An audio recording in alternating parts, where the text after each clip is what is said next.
Howdy folks, it's Matthew, your friendly neighborhood technician, making another video for you out of Boise, Idaho, and what you're looking at is the bane of my existence, the 2003 VW Passat 1.8 liter turbo. Now, if you watched my videos, if you kept up, you know that this vehicle came back because the timing tensioner had failed on it, the brand new one. And so I got all that taken care of, got it all back together, life was good.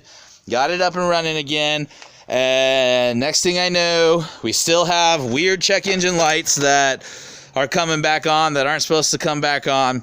The car runs, but it just didn't run correctly. It was just off, just a hair, you know, and it was also making kind of a funny noise. So we ended up spending the day and breaking it all back down again, only to find that the keyway on the main timing cog, aka timing gear, has sheared itself off.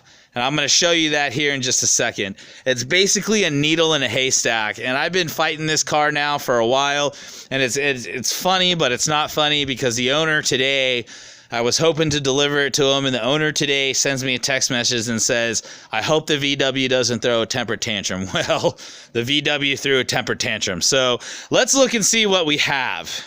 All right, so now normally when you replace a timing belt, there's no need to replace timing gears, such as your camshaft gear, your crankshaft gear.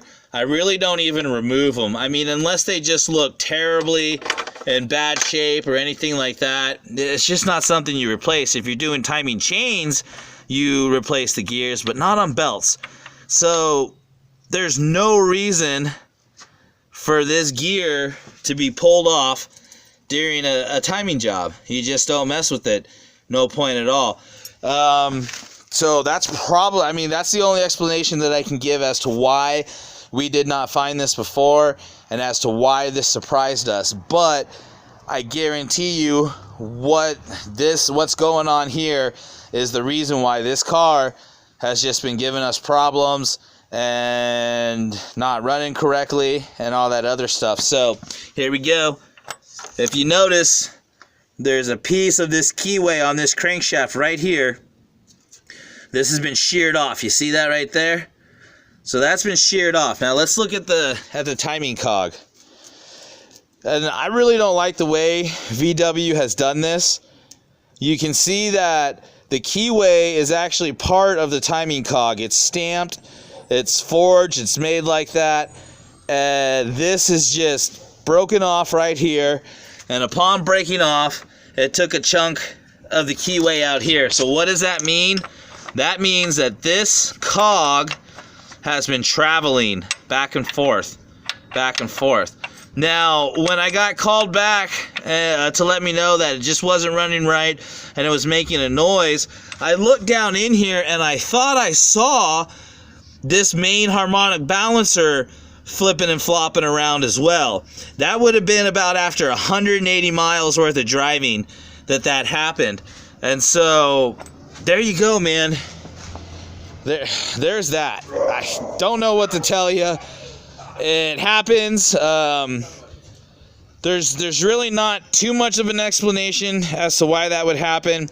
I actually went ahead and called my mentor, which I haven't spoken to in a while. He's a great guy and all that other stuff, but as mentor and mentorees go, after a while you get to the point you don't really need your mentor anymore. But on this one, I haven't seen something like this in probably over 10 years where a keyway shears off like that. So I called him on this one.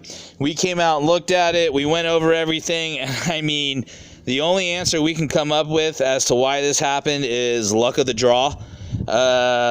This cog does look a little wore. It's got some rust spots on it. I don't know if you can see it out here. You can see if I can get you in some better light. You see? So, I mean, it is a little rusty in there. And that's that. So, what do you do to fix that? Well, you could buy a new engine. That's going to be god-awful expensive. You could rebuild the engine and replace the crankshaft. That, too, is going to be god-awful expensive. So, this is what I propose we try to do. I propose that we get a MIG welder and we weld a little spot right here, because if you notice, there's still a lip. There's still a little lip. My fingernail can catch it right here, and there's still a little lip right there. So I propose, instead of like doing a whole engine rebuild and this thing costing thousands upon thousands of dollars to get fixed again, I propose that we go ahead, get a hold of a MIG welder, weld a spot on here, then we'll take the Dremel and some Emory paper and we'll smooth it out ourselves. Okay, so we're basically going to fix this spot right here and then go ahead and get a new cog with a new keyway in it. And that should go ahead and fix this. Some people might say, well, just put some JB Weld on there. The thing about that is there's a lot of vibration, and the JB Weld might not hold. So there you go, folks. It's really unfortunate. I wish I had found this weeks ago. But again, there's no reason to take this cog off and replace it unless you have something like this going on. So here's what I'm gonna do. I'm not gonna charge these folks for fixing this. I'm not gonna charge them for the time it's gonna take to weld it. I'm gonna go ahead and fix it and get it back together. These are good people, and they're always patient with me, and they take care of me just as much as I take care of them. And so in a shop, in a commercial shop, something like this would cost through the roof, and you'd really be, as an owner, you'd really be in between a rock and a hard place. So stay tuned the next few weeks, and let's see if MIG welding this and fixing it ourselves, rounding it out, smoothing it out, rebuilding it together ourselves goes ahead and fixes it. I've been told by those that are the exception to me, I have 20 years experience. Those that mentor me have 50 years experience. I've been told it's not the first time they've had to fix a crankshaft like that. So there you go, folks. Learn something new every day, and welcome to my world. It happens, and there's not much you can do but just keep moving forward. All right, everybody. Well, this is Matthew, your friendly neighborhood technician. I greatly appreciate all of your support. I think my kiddo wants to say hi. Hey, Rainer. I appreciate all your support watching me, all that other good stuff. Stay tuned to figure out how we end up fixing this VW Passat.